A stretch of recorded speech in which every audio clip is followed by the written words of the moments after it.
नमस्कार दोस्तों, एक बार फिर से आप सबका आपके अपने YouTube channel learn from home पर हार्दिक स्वागत है। तो दोस्तों, जो हमारी हरियाणा की ज़िलेवार श्रृंखला चल रही है उसमें आज का जो ज़िला है वो है सोनीपत। और सोनीपत को एजुकेशन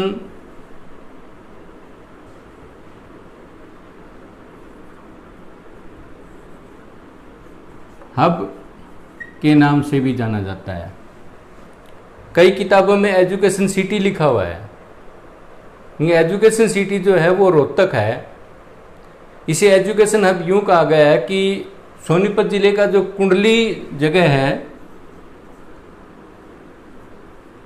कुंडली का जो सारा क्षेत्र है वहाँ पर एक एजुकेशन हब बनाया जाता है। सारी यूनिवर्सिटीज़ और वैसे भी सोनीपत के अंदर बहुत सारी यूनिवर्सिटीज़ है। वहाँ ला यूनिवर्सिटी है, खेल विश्वविद्यालय है और टेक्निकल यूनिवर्सिटी है, डी क्रस्ट है, एजुकेशनल और इंस्टीट्यूट बहुत हैं। और आईआईटी दिल्ली ने भी कुंडली के अंदर ज़मीन अधिग्रहण कर ली है, इसलिए इसे एजुकेशन हब का नाम दिया गया है। तो सोनीपत का जो पुराना नाम है वो सोनप्रस्थ है।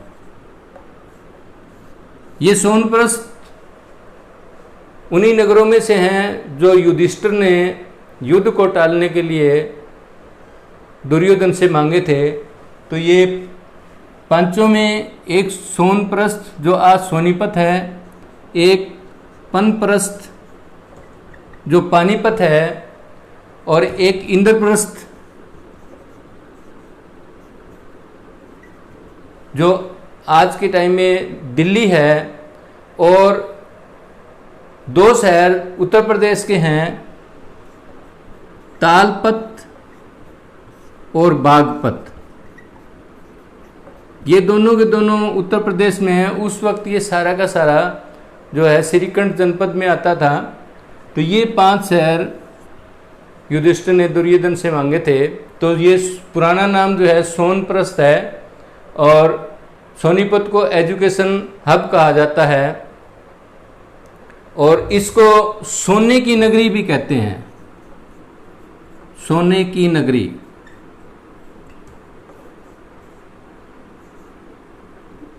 Golden city. तो अब इसकी लोकेशन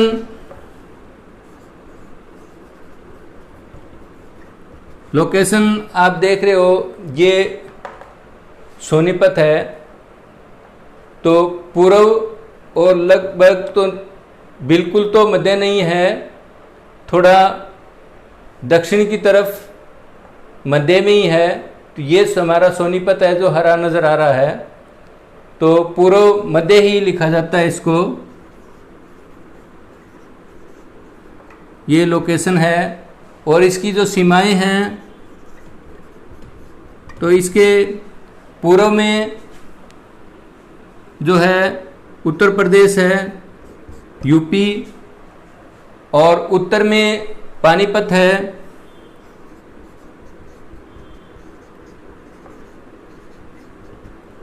दक्षिण में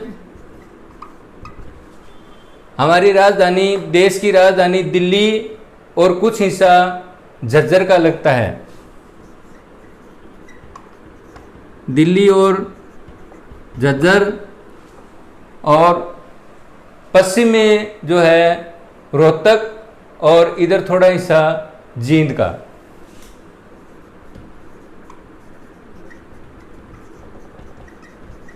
रोहतक और जींद, तो ये हुई सीमाएं। अब इसकी स्थापना 22 दिसंबर 1972 को हुई थी। सोनीपत जिला 22 दिसंबर 1972 को सोनीपत जिला जो बना है वो 22 दिसंबर 1972 को बना था। और इसका जो क्षेत्रफल है वो 2112 वर्ग किलोमीटर है क्षेत्रफल। अब आते हैं, बात करते हैं तहसीलों की। तो तहसीलों में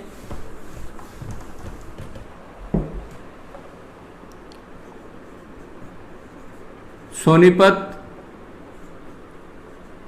गन्नौर और गोहाना और खरखोदा, गोहाना और खरखोदा, ये 4 तहसीलें हैं सोनीपत ज़िले की। अब आते हैं कृषि की तरफ।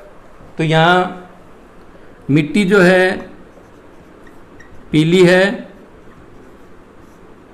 परंतु उपजाऊ है। फसलों की बात करें तो यहाँ लगभग सभी फसलें होती हैं जो हमारे हरियाणा में होती है। चावल, गेहूँ, ज्वार, बाजरा, जौ, मक्का, गन्ना, रबी और खरीफ की सभी फसलें। और इसके अलावा इन फसलों के बीच में एक फसल और बोई जाती है, उसको कहते हैं जायद फसल, जिसमें आता है, जायद फसलों में आता है खरबूजा, तरबूज, ककड़ी, ये जायद फसलें होती है। तो यहाँ पर सोनीपत में अप्रैल से जून के महीने तक जब ज़मीन खाली होती है, रबी की फसल कट चुकी होती है गेहूं की, तो उस वक्त जो ये सोनीपत ज़िले में जायद फसलें खरबूजा और तरबूज बहुत अधिक मात्रा में होता है। अब आते हैं हम यहाँ के उद्योगों के बारे में बात करते हैं।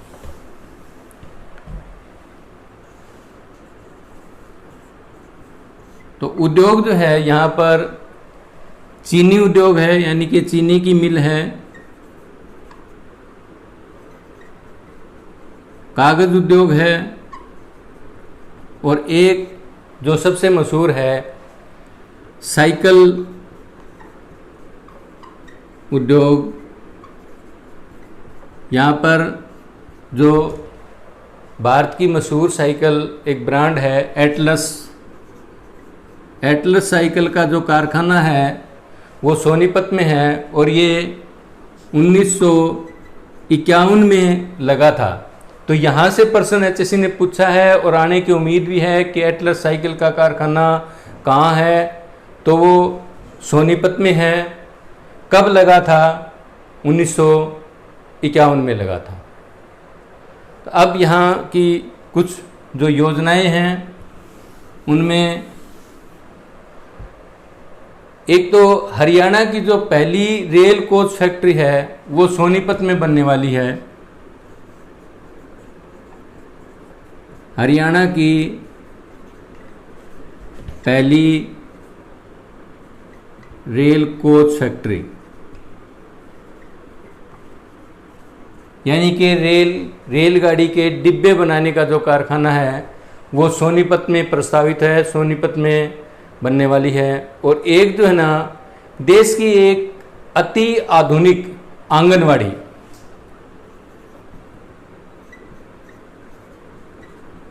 देश की पूरे भारत की जो अति आधुनिक आंगनवाड़ी है वो सोनीपत के हसनपुर गांव में,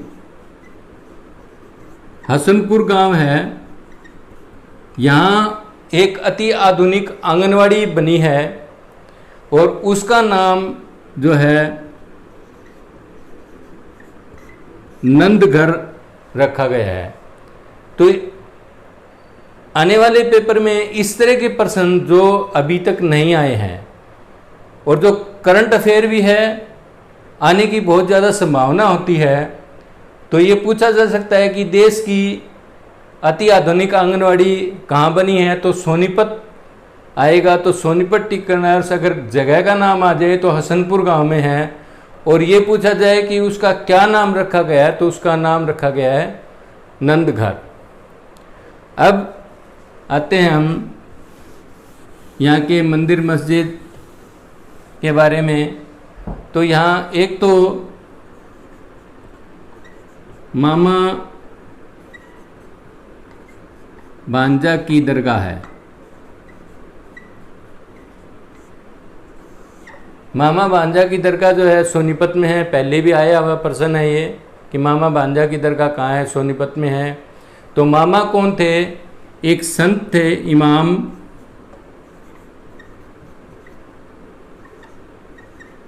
नसूरुद्दीन उनका नाम था। और भांजा कौन था? भांजे का नाम था इब्राहिम अब्दुल्ला।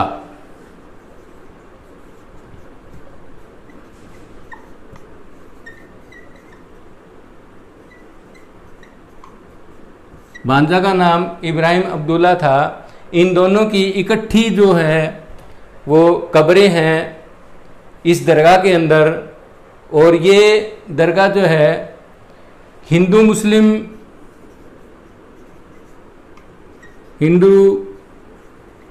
मुस्लिम एकता की प्रतीक है, क्योंकि ये जो दरगाह है ये एक शिव मंदिर की चारदीवारी के अंदर है। शिव मंदिर है, उसकी चारदीवारी के अंदर ही ये दरगाह बनी हुई है। तो ये प्रश्न पूछा जा सकता है कि सोनीपत में वो कौन सी दरगाह है जो हिंदू मुस्लिम एकता का प्रतीक है? तो मामा भांजा की दरगाह है। और वो कहाँ बनी हुई है? तो एक शिव मंदिर की चारदीवारी के अंदर बनी हुई है। एक जो है ख्वाजा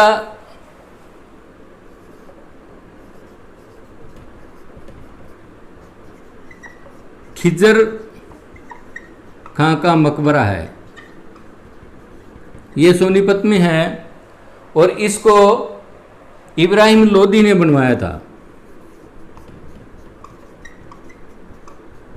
इब्राहिम लोदी ने बनवाया था ख्वाजा खिजर खां के मकबरे को। तो इब्राहिम लोदी ने प्रश्न आ सकता है कि इब्राहिम लोदी ने कौन सा मकबरा बनवाया था? तो ख्वाजा खिजर खां का मकबरा इब्राहिम लोदी ने बनवाया था, जो पानीपत के पहले युद्ध में बाबर के हाथों हारा और मारा गया था।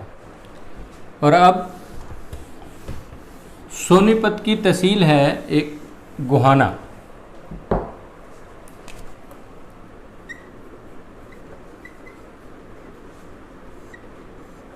तो एचएससी की दृष्टि से गोहाना से बहुत सारे प्रश्न पूछे जाते हैं, एचएससी पूछती है और इसका काफ़ी महत्व है। तो इसका जो गोहाना जो है, इसका पुराना नाम जो था वो गवम भावना। गोहाना का जो पुराना नाम था वो गवम भावना था, गवम भावना कहते थे। और ये एक तीर्थ था, प्राचीन समय में ये एक तीर्थ था जो बाद में गोहाना बना। और पृथ्वीराज चौहान ने यहाँ एक किला बनवाया था।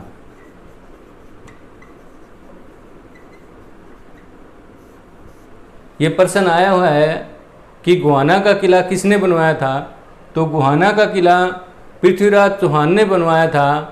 और उसका नाम, किले का नाम जो है, उसने अपने सेनापति था उसका दरिया सिंह। इस दरिया सिंह के नाम पर उसने उस किले का जो क्षेत्र था उसका नाम रखा दरियापुर। ये परीक्षा की दृष्टि से सारे प्रश्न जो है महत्वपूर्ण है, गोहाना से जो संबंधित मैं बता रहा हूँ। और जब पृथ्वीराज चौहान और मोहम्मद गौरी का युद्ध हुआ तराइन में, तो युद्ध जीतने के बाद में 1192 में जब मोहम्मद गौरी युद्ध जीत लेता है और पृथ्वीराज चौहान उसमें हार जाता है, तो उस वक्त जो है पृथ्वीराज चौहान ने 1192 के अंदर इस किले को नष्ट करवा दिया था। तो ये प्रश्न बन सकता है कि पृथ्वीराज चौहान के किले को किसने नष्ट करवाया? तो मोहम्मद गौरी ने करवाया था। और कब करवाया था? 1192 में युद्ध जीतने के बाद में। और ये भी कहा जाता है कि जो मुग़ल शासक था, मुग़ल से पहले तुगलक, फिरोज शाह तुगलक, जिसने हिसार शहर बसाया था, वो गोहाना के मंदिर में पूजा करने वालों के उसने हाथ कटवा दिए थे। तो ये बात भी प्रश्न में आई हुई है कि गोहाना में मंदिर में पूजा करने वालों के हाथ किसने कटवाए थे। तो वो जो क्रूर शासक था वो फिरोज शाह तुगलक था। यहाँ पर एक पीर की मज़ार है, पीर जमाल की मज़ार। तो पीर जमाल की जो मज़ार है वो गोहाना में है। इसी तरह की एक मज़ार जो इससे मिलती जुलता नाम है, पीर कमाल की मज़ार, ये कैथल में है। अब इसको याद रखने के लिए कैथल से और जब जमाल याद रखना है तो जो गोहाना की जलेबी है, प्रश्न ये भी बनता है जो गोहाना की जलेबी है,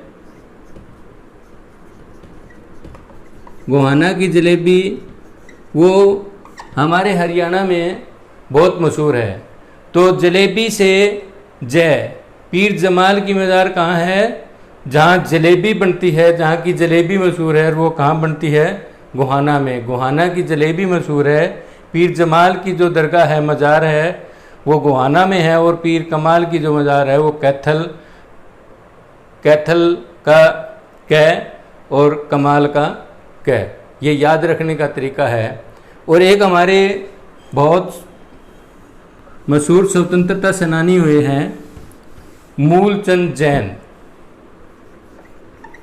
मूलचंद जैन का संबंध भी गोहाना से था। सोनीपत आ जाए तो सोनीपत ठीक है, गोहाना आ जाए तो गोहाना को टिक कर देना, गोहाना ठीक है। ये स्वतंत्रता सेनानी थे मूलचंद जैन, और इनको हरियाणा का गांधी, मूलचंद जैन को हरियाणा का गांधी कहा गया है। तो ये प्रश्न आया हुआ है कि हरियाणा का गांधी किसे कहा गया है? तो मूलचंद जैन को हरियाणा का गांधी कहा गया है। तो आगे अब चलते हैं। यहाँ जो जिसे अभी शुरू में बताया था एजुकेशन हब, तो यहाँ पर जितनी यूनिवर्सिटीज़ हैं वो बताता हूँ मैं आपको।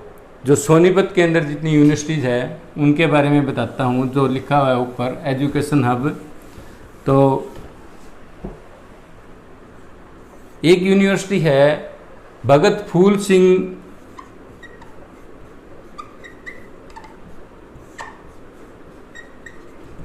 महिला विश्वविद्यालय।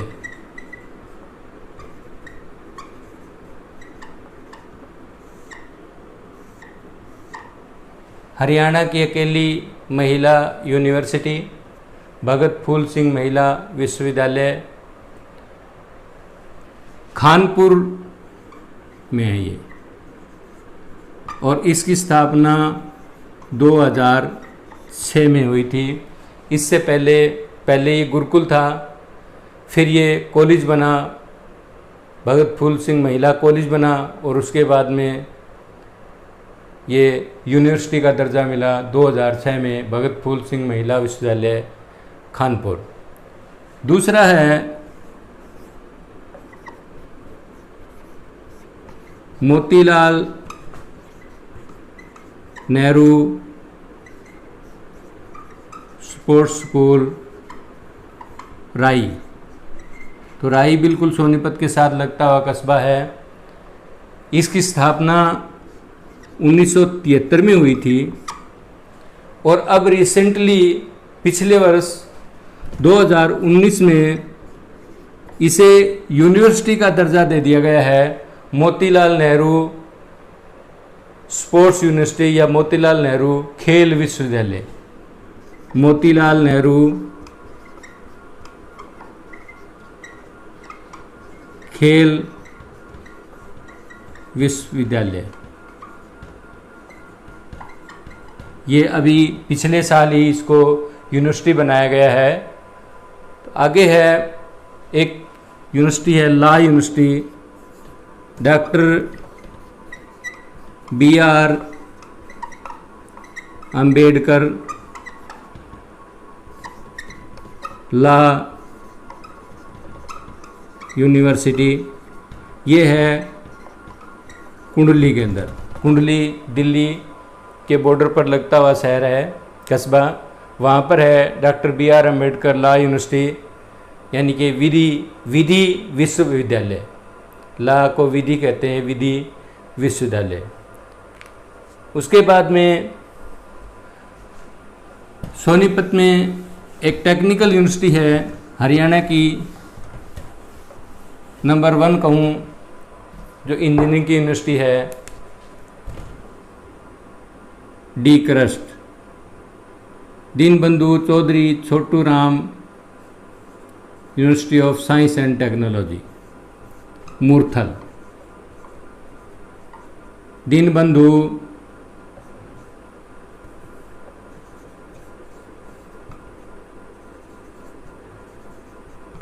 चौधरी छोटू राम यूनिवर्सिटी विश्वविद्यालय साइंस एंड टेक्नोलॉजी के मूर्थल। मूर्थल बिल्कुल सोनीपत के साथ लगता हुआ एक गांव है, उसकी ज़मीन पर ये यूनिवर्सिटी बनी हुई है। इंजीनियरिंग की यूनिवर्सिटी है, हरियाणा की। YMCA फरीदाबाद और मूर्थल दोनों ही टॉप यूनिवर्सिटीज़ में आता है NIT के बाद में। और इसके साथ ही एक डिप्लोमा कोर्स के लिए टेक्निकल इंस्टीट्यूट है, CPET।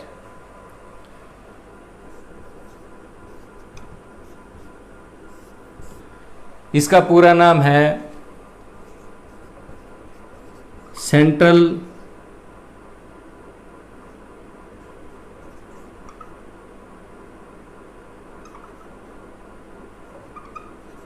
Institute of plastic technology.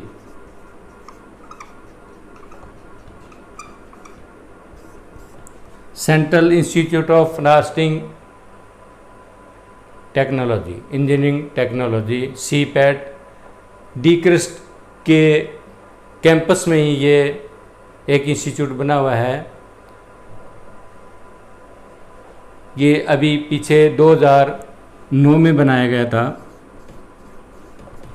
ये जो दीनबंधु छोटूराम यूनिवर्सिटी है, ये पहले जो है 1982 के अंदर बना था। ये इसका पहले नाम था हरियाणा स्टेट इंजीनियरिंग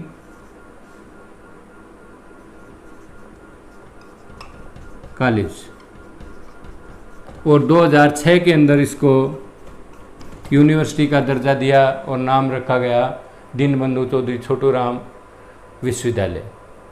और एक यूनिवर्सिटी इसमें प्राइवेट यूनिवर्सिटी है, बहुत मशहूर यूनिवर्सिटी है,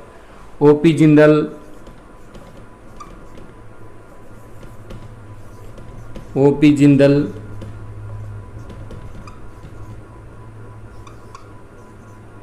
ग्लोबल यूनिवर्सिटी। ये प्राइवेट यूनिवर्सिटी है, OP जिंदल ग्लोबल यूनिवर्सिटी। तो ये विश्वविद्यालय जो सोनीपत में है।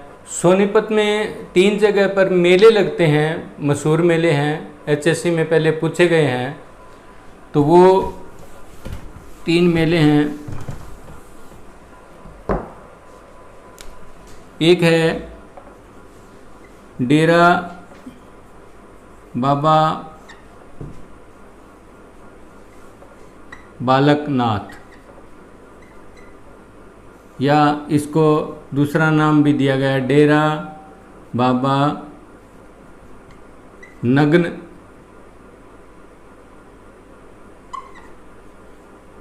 बालकनाथ। तो ये जो मेला है वो रबड़ा गांव में लगता है। रबड़ा गांव है सोनीपत ज़िले में, वहाँ लगता है। दूसरा एक मेला है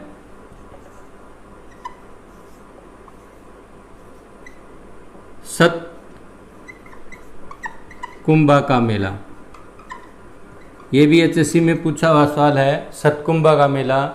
तो ये सतकुंभा का मेला जो है, एक गांव है खेड़ी गुज्जर, तो ये खेड़ी गुज्जर गांव में लगता है, सोनीपत जिले में पड़ता है सतकुंभा का मेला। और एक है बाबा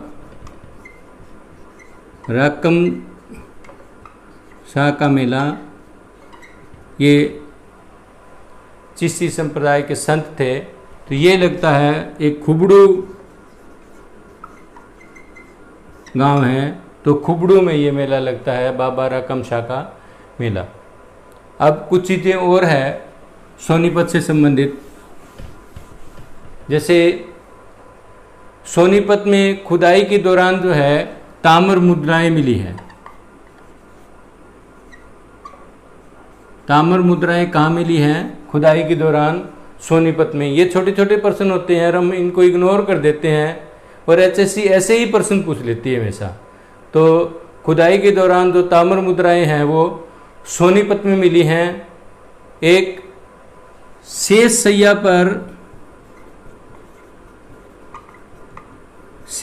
पर लेटे हुए विष्णु की मूर्ति जो है सोनीपत के फिजिलपुर गांव है, एक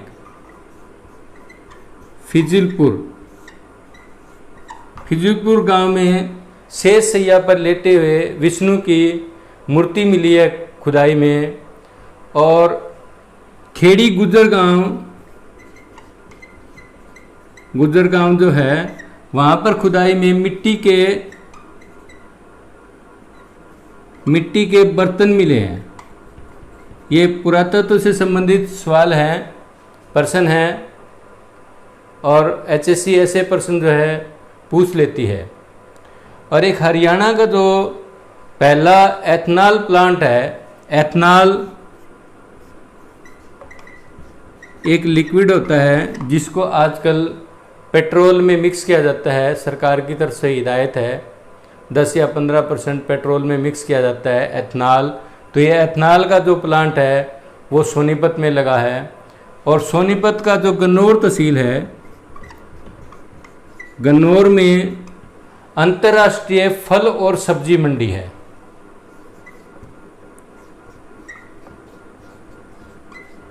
अंतर्राष्ट्रीय फल और